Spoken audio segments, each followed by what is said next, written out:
কিছু video footage দেখে আমি হতভম্ব হয়ে গেলাম। কোন রাজ্যে আমরা বসবাস করছি? পুলিশ মন্ত্রী কি নির্দেশ দিচ্ছে পুলিশদেরকে?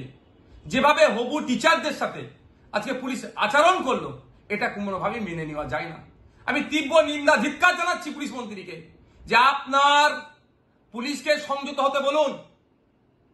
মানুষ এখনো পুলিশের পক্ষে যে সম্মান দিচ্ছে, হয়তো আগামী দিনে নাও দিতে পারে।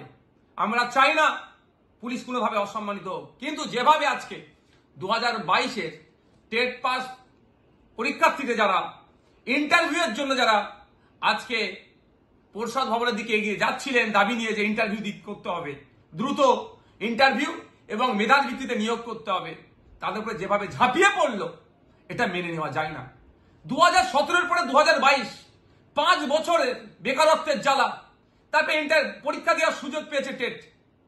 2023, 24, 25 শেষ হতে চলেছে, এখনো পর্যন্ত ছেলেগুলোকে, হবু শিক্ষক শিক্ষিকাগুলোকে ইন্টারভিউর জন্য ডাকা হলো না।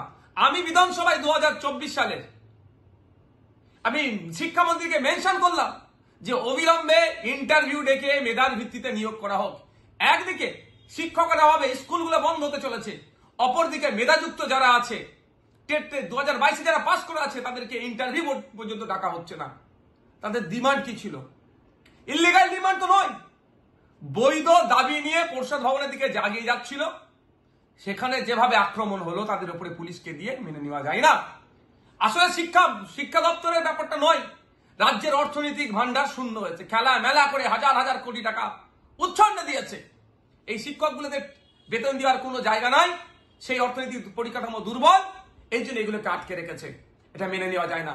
আজকে যেভাবে পুলিশকে লেলিয়ে দিয়ে টেট 2022 পরীক্ষার্থীর উত্তীর্ণ পরীক্ষার্থীদের উপরে যে হামলা চালিয়েছে, এর জবাব বাংলার মানুষ দেবে, ওই শিক্ষিত পরিবারগুলো দেবে। বিভিন্ন রাজনৈতিক দলের কাছে অনুরোধ করব, রাজনীতি করার অনেক সময় আছে, এখন ঐক্যবদ্ধ হতে হবে। শিক্ষা ব্যবস্থার ধ্বংস করে দিচ্ছে, একটা প্রজন্ম শেষ হয়ে যাচ্ছে, মানুষের শিক্ষামুখী হবে না, উচ্চশিক্ষায় শিক্ষিত হবে না। তার ডেটা দেখলে বোঝা যাবে কলেজ এখন প্রায় 50% আপনার সিট শূন্য, মানে এখনো শূন্য হয়ে আছে, অর্থাৎ ভর্তি হচ্ছে না।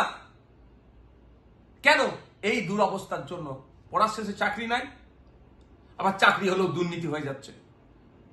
তো আমি অনুরোধ করব সকলকে এগিয়ে আসুন, এই 2022 টেট উত্তীর্ণ ছাত্রছাত্রীদেরকে দ্রুততার সাথে ইন্টারভিউ ডেকে মেধার ভিত্তিতে নিয়োগ হোক,